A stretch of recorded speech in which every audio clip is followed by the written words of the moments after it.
안녕하세요. 석수입니다. 반갑습니다. 자, 이번 시간 활주설입니다. 활주설. 슬라이딩 필라멘트 모델. 발음 안 좋다. 그죠? 자, 이번 시간은 근수축 업그레이드 버전입니다. 그 고등학교 과정에서는 이 얘기를 너무 하고 싶었는데 약간 근질근질했어요. 근수축에서 ATP가 사용된다. 요 정도 설명하고 넘어가는 거죠. 칼슘이 필요하다. 요 정도.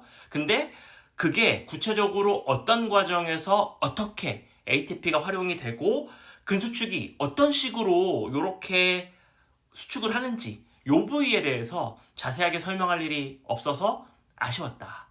아쉬움을 한번 풀어보도록 하겠습니다. 자, 활주설은 일단 활주라고 하는 게 이렇게 어딘가를 이렇게 미끄러져가는 그런 느낌이죠. 활주, 비행기 이렇게 쫙 이륙장에서 이렇게 웅 이렇게 날아가는 것처럼, 그죠? 그래서 근육이 수축하는 동안 액틴 필라멘트가 마이오신 사이로 이렇게 쑥 미끄러져서 들어가는, 이렇게 들어가면서 전체적인 근육의 마디가 짧아지면서 수축이 일어나는 그와 같은 방식을 제안한 게 활주 필라멘트 모델입니다. 이게 뭐냐면 일단 설명을 해볼게요. 자, 여기 보시면 여기서부터 여기 이제 여기 수상도이기가 여기 있겠죠. 가지도이기 쪽에서부터 시작해서 요렇게 자극이 오는 겁니다. 이렇게 끝까지 와요. 네, 여기 신경이 있고 이 신경에 의해서 근육이 움직이려면 여기 근육을 담당하는 이런 세포들이 모여있는 요와 같은 곳이 있어야겠죠. 신경이 근육과 연결이 되어 있어야겠죠. 그래서 신경이 자극이 오면 근육이 이렇게 수축을 하는 그와 같은 시스템이겠죠. 근데 여기 보시면 축삭도이기 말단이 있고요. 여기 그 근육세포 모여있는 곳에 이렇게 막이 이와 같이 접혀서 꼬불꼬불한 이와 같은 운동 종판을 형성합니다. 보시면 뭔가가 꼬불꼬불하다. 왜 그렇다? 표면적을 넓힐 필요가 있어서 그렇습니다. 그러면 왜 이런 일이 필요한가 한번 볼게요. 자극이 이렇게 쭉 오면 그러면 여기서 근세포, 그러니까 근육하고 연결되어 있는 신경세포에서는 아세틸콜린을 분비하게 됩니다. 신경전달 물질로. 그래서 자극이 오면 아세틸콜린을 분비하게 됩니다. 요 틈으로 아세틸콜린을 분비하게 되면 요 운동 종판에 어떤 것들이 있냐면 아세틸콜린 수용체가 존재를 합니다. 그래서 아세틸콜린이 여기 달라붙죠? 그러면 요 리간드 의존적 통로라고 불러요. 수용체가 어떤 물질하고 만나면, 그죠? 물질이 어떤 화학 물질, 어떤 물질이 결합을 하면 물질과 수용체 이렇게 되는 거거든요. 그러면 수용체와 결합하는 물질을 뭐라 부르냐면 리간드라 부릅니다. 어떤 이런 물질이 요런 수용체가 요런 물질하고 결합해. 그러면 요건 주먹 리간드, 요건 주먹 리간드와 결합하는 수용체 이렇게 되는 거예요. 그러면 리간드 의존적 통로라고 하는 거는 뭐냐면 요 아세틸콜린이라고 하는 게 리간드가 되겠죠. 그러면 요 리간드와 결합하는 요 수용체, 리간드와 결합을 하면 열리는 거야. 어떤 게 열리냐면 나트륨의 통로가 열리는 거죠.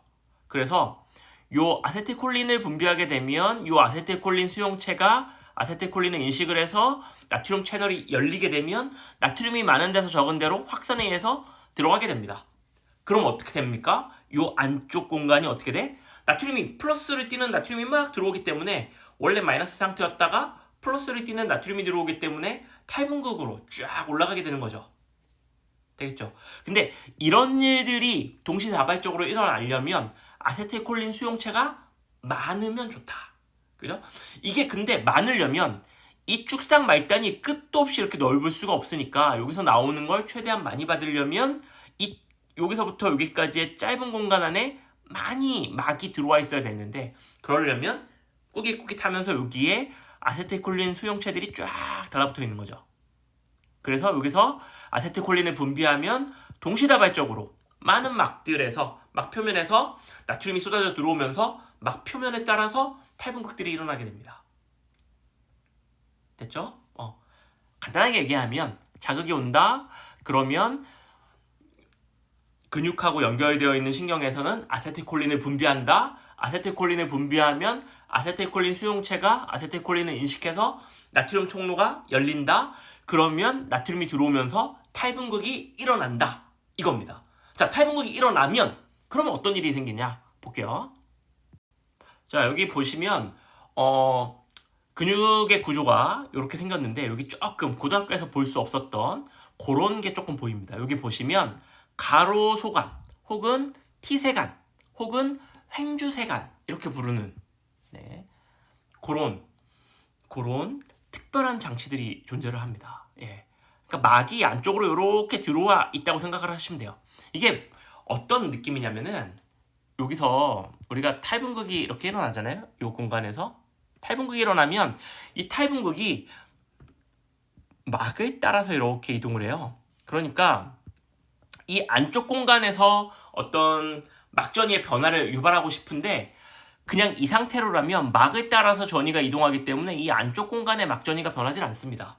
자, 그래서 막의 일부가 어떻게 되어 있는 거냐면 이렇게 안으로 들어와 있다고 생각하시면 돼요. 그럼 어떻게 됩니까? 막전이가 이렇게 따라서 요걸 따라서 이렇게 안으로 들어오는 거예요. 이렇게.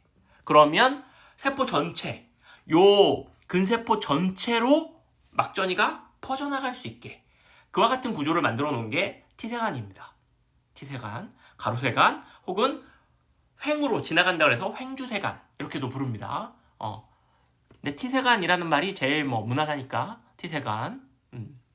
자, 그러면 아까 그 아세틸콜린에 의해서 나트륨이 들어오면서 탈분극이 일어났죠. 탈분극이 막을 따라서 지나가다가 T세관 만나면 T세관 쪽으로도 가고 옆으로도 가고 이렇게 해서 이 전체 근세포 전체로 활동전이가 쫙 퍼지는 겁니다. 순식간에 쫙 되겠죠. 쫙 퍼지면 그럼 보세요. 막전이의 변화가 이렇게 따라와요. 쭉 따라오면 그럼 여기 보시면 여기 이렇게 보라색으로 무슨 이렇게 스펀지처럼 망상 구조로 되어 있는 이와 같은 구조물이 보이는데 이게 소포체입니다. 근육에 있는 조금은 특별한 구조를 가지고 있는 근소포체예요. 근소포체들이 이렇게 존재를 합니다.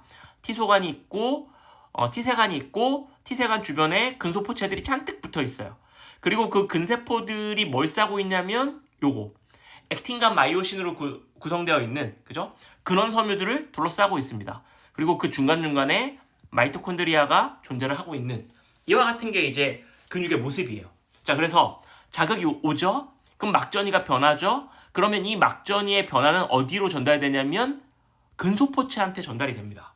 그죠? 활동전이의 변화가 근소포체한테 전달이 되는 거야. 그러면 근소포체는 그 전에 마이너스 70일 때는 반응 안 하고 있다가 이게 플러스 30으로 변하면 어떤 일이 생기냐면 소포체의 역할 중에 하나가 칼슘을 저장하는 기능을 하고 있어요. 저장되어 있던 칼슘이 막전이가 변하면 칼슘 통로가 열리면서 칼슘이 많은 데서 적은 데로. 자, 그러면 이 근소포체에 칼슘이 많이 들어있었죠. 저장을 해놨잖아요, 여기. 칼슘이. 자, 근데 문이 열리니까 칼슘이 바깥으로 쏟아져 나오기 시작하는 겁니다. 그 바깥이라는 게 어디냐면 근소포체에서 어디로요? 근원섬유 쪽으로 칼슘이 쏟아져 들어오게 됩니다.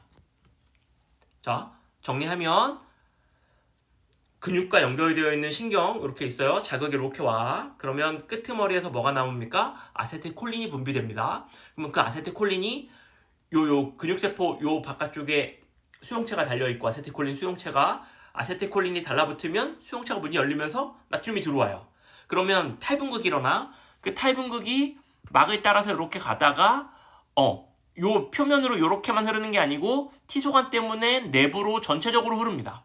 그러면 쫙 흘러 들어오면 여기 막전이의 변화가 쭉쭉쭉쭉 진행되면서 근처에 있는 근소포체에 칼슘 통로를 열고 그러면 근소포체에 저장되어 있던 칼슘이 순식간에 이쪽으로 쫙 쏟아져 나옵니다. 되겠죠? 여기까지. 자, 그러면 칼슘이 나와서 하는 일이 뭐냐? 보겠습니다. 자, 우리가 이제 액틴과 마이오신, 고등학교 때는 딱 액틴과 마이오신만 배우는데 이게 실제적으로 보면은 구조가 조금 더 추가돼요. 여기 보면 트로포마이오신이라고 하는 것하고 트로포닌이라고 하는 게 있습니다. 이 트로포닌이라고 하는 곳에 칼슘이 달라붙는 자리가 있고요. 트로포마이오신이 요 액틴 필라멘트를 이렇게 싸고 있어요. 근데 트로포마이오신이 이렇게 싸고 있는데 이게 원래 액틴과 마이오신이 이렇게 결합을 해야 되는데 트로포마이오신이 이렇게 존재를 하는 거야. 그래서 마이오신이 액틴에 달라붙는 걸 방해하고 있습니다. 보통 때는. 이해되겠죠? 그래서 ATP만 공급한다고 이게 막 이렇게 움직이는 게 아닙니다. 이게 막고 있어요. 마이오신 머리가 액틴에 달라붙는 걸 뭐가 막고 있어요? 트로포마이오신이 막고 있습니다. 자, 근데 트로포마이오신 옆에 뭐가 붙어 있냐면 트로포닌이라고 하는 구조가 붙어 있어요. 처음에 얘기했지만 트로포닌에 칼슘이 결합하는 자리가 있습니다. 자, 근데 여기서 자극이 와서 근소포체에 칼슘 통로가 열려가지고 칼슘이 쏟아져 들어오면 그 칼슘이 트로포닌에 달라붙습니다. 그러면 칼슘이 트로포닌에 달라붙으면 트로포닌에 의해서 3차원 구조의 변형이 일어납니다. 자, 그러면 여기서 이렇게 막혀가지고 요 마이오신이 이게 액틴이에요. 이게 액틴에 결합을 못하고 있었어. 얘 때문에. 이게 뭐야? 트로포마이오신 때문에. 근데 요 트로포마이오신이 있는 요 구조에 트로포닌이라고 하는 구조가 있는데 여기에 칼슘이 딱 달라붙으면 이게 이렇게 적혀집니다. 그러면서 어떤 일이 생기냐면 마이오신이 액틴에 달라붙을 수 있는 결합 자리가 노출이 돼요. 그러면 어떤 일이 생길 수 있냐면 마이오신이 액틴에 달라붙을 수 있게 됩니다. 즉 근소포체에서 칼슘이 나오면 칼슘이 충분히 나오면 칼슘이 트로포닌에 달라붙어서 트로포마이오신을 벗겨내면 그때야 비로소 마이오신이 액틴에 달라붙을 수 있는 자리가 노출이 되기 때문에 달라붙을 수 있게 되는 겁니다. 되겠죠? 왜 중요한지 알겠죠? 티소간, 근소포체, 칼슘, 트로포닌, 트로포마이오신. 지금 제가 얘기한 것들이 순차적으로 여러분들 머릿속에서 정리가 촥촥촥촥 되면서 쑥, 빵, 나트륨 빡, 탈분국 빡. 그래서 쭉쭉쭉 티소간 쭉쭉쭉쭉. 그래서 전기 충격 누구한테? 근소포체. 거기서 칼슘을 막 탁탁탁 뱉어내. 그 칼슘이 트로포닌에 달라붙어. 이 트로포닌의 구조가 이렇게 바뀌면서 트로포마이오신을 벗겨내. 그러면 이제 비로소 마이오신 머리가 액틴에 달라붙을 수 있게 되는 겁니다. 자, 그러면 이때부터 ATP를 써서 어떻게 활주설이 진행되는지 보겠습니다. 자, 보겠습니다. 이제는 어떤 상황이냐면 트로포마이오신이 적혀진 겁니다. 칼슘이 충분했기 때문에. 자, 그러면 이제 액틴과 마이오신의 요 노적기 운동 요거 한번 볼게요. 자, 선물입니다. 액틴입니다. 액틴. 자, 요거 마이오신 머리입니다. 이렇게 슉슉슉 움직이고 있어요. 자, 이제 트로포마이오신이 벗겨졌기 때문에 마이오신 머리가 여기 이렇게 결합되어 있습니다. 요런 상태가 원래 상태입니다. 잘 기억하세요. 요 상태. 자, 요 상태. 자, 여기에 이 마이오신 머리에는 ATP가 결합할 수 있는 결합 자리가 존재를 합니다. 그래서 ATP입니다. 자, 인상기가 3개 있죠. 그죠? 파란색, 녹색, 노란색. 요 인상기 3개라고 합시다. 얘가 결합을 하면 구조가 변해서 떨어집니다. 오케이? 떨어졌어요. 네. 이 미오신 머리가 액틴에 이렇게 붙어 있다가 ATP가 결합을 하면 떨어집니다. 떨어졌죠? 그리고 이 ATP가 인상기를 하나 이렇게 분해하면서 이렇게 분해가 되면서 ADP와 인산이 분해가 됐습니다. 자, 그러면 여러분들 그 앞에서 배운 것처럼 ADP와 인산으로 바뀌면 요거 이하 반응이죠. 발열 반응이죠. 즉 에너지가 바깥으로 방출되는 반응입니다. 자, 그러면 여기서 보세요. 마이오신 머리가 이렇게 있다가 ATP 달라붙어요. 떨어집니다. 이렇게 떨어졌어요. 그리고 이게 여기 이 머리에서 ATP를 분해할 수가 있어요. ADP와 인산으로 이렇게 분해해서 달라붙어 있어요. 그러면 이때 방출되는 에너지, 방출되는 요 에너지 때문에 구조가 바뀌어서 머리가 뒤로 휙 제껴집니다. 이렇게. 오케이? 이렇게 휙 제껴져요. 휙 제껴져. 자, 다시 이렇게 있다가 ATP 붙어서 떨어졌고, 그 다음에 이게 이렇게 분해되면서 둘로 분해되면서 머리가 뒤로 휙 제껴지고 이렇게 달라붙습니다. 되겠죠? 그 다음에 이게 떨어지면서 원래 상태인 이렇게 움직이는 거예요. 이해됩니까? 자, 다시 가볼게요. 자, 이제 이거 그냥 말로 하겠습니다. 자, 이렇게 있어요. 이렇게. 자, 액틴이 제 머리 이렇게 턱 밑에 있습니다. 턱 밑에 이렇게 있어요. 자, 여기에 ATP 달라붙습니다. 떨어졌어요. ATP 달라붙어 있어요. ATP가 ADP와 인산으로 바뀌면서 나오는 에너지 때문에 고개가 뒤로 제껴집니다. 이 상태로 이렇게 달라붙어요. 그리고 ADP와 인산이 떨어지면서 원래 상태대로 돌아옵니다. 이렇게. 그 다음에 다시 ATP 달라붙어요. ATP 안 달라붙은 원래 상태가 이 상태입니다. 그냥 얘가 원래 이렇게 생겼어요. 원래 이렇게 생겼어. ATP 달라붙으면 떨어지고 ATP가 분해될 때 나오는 에너지 가지고 제껴지면서 달라붙고 ADP와 인산이 떨어지면서 원래 상태로 바뀌고 ATP 달라붙어서 떨어지고 분해될 때 나오는 에너지 가지고 제껴지면서 달라붙고 ADP와 인산이 떨어지면서 원래 상태로 바뀌고 붙고 떨어지고 촥 이렇게. 그래서 얘가 이렇게 액틴이 이렇게 슉슉슉슉 움직이는 거야. 이해할 수 있겠죠? 이 마이오신 머리들이 이렇게 많이 있잖아요. 이렇게 많이 있으니까 얘네들이 이렇게 달라붙어갖고 슉슉슉슉 땡기면, 그러면 액틴들이 이렇게 있어서 쭉쭉쭉 이렇게 이동하게 되는 거죠. 이해할 수 있겠죠? 만약에 죽었다. 죽으면 어떻게 됩니까? 죽으면 뭐가 공급이 안 돼요? ATP의 공급이 안 돼요. 그럼 어떻게 됩니까? 지금 요거 마이오신 머리가 요렇게 달라붙어 있는 상태로 고정되겠죠. ADP가 달라붙어서 이게 떨어져야 얘가 뭐 이렇게 가든 할 텐데, 이렇게 당겨진 상태로 그 상태 그대로 스탑. 이와 같은 일이 일어납니다. ATP가 없으면.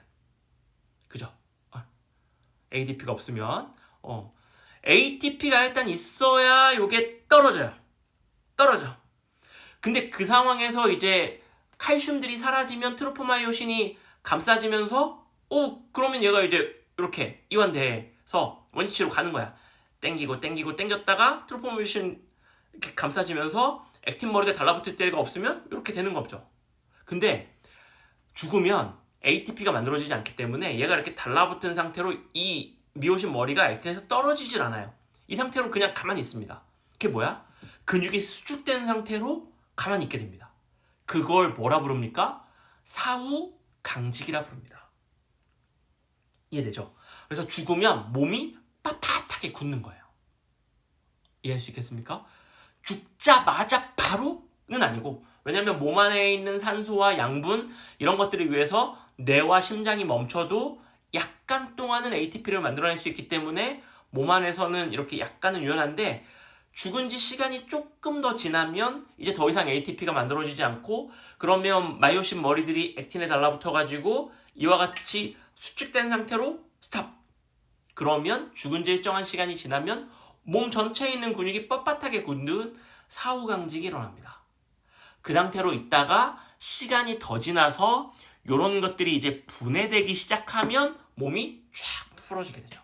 그래서 이걸 바탕으로 죽은 사망 시간을 추정할 수가 있습니다. 재밌죠? 그죠? 요런 겁니다. 고등학교 수업에서 간단하게 ATP 쓰인다. 칼슘이 필요하다. 이렇게 얘기했던 걸 조금 더 깊게 알면 조금 더 재밌나요? 네. 요거 대학 과정에서도 많이 나오는 거니까 한 번쯤 들어두시면 나쁘진 않을 겁니다. 자, 오늘 수업은 여기까지. 활주 되겠습니까? 되겠어요? 되겠습니까? 네. 여기까지 하겠습니다. 안녕.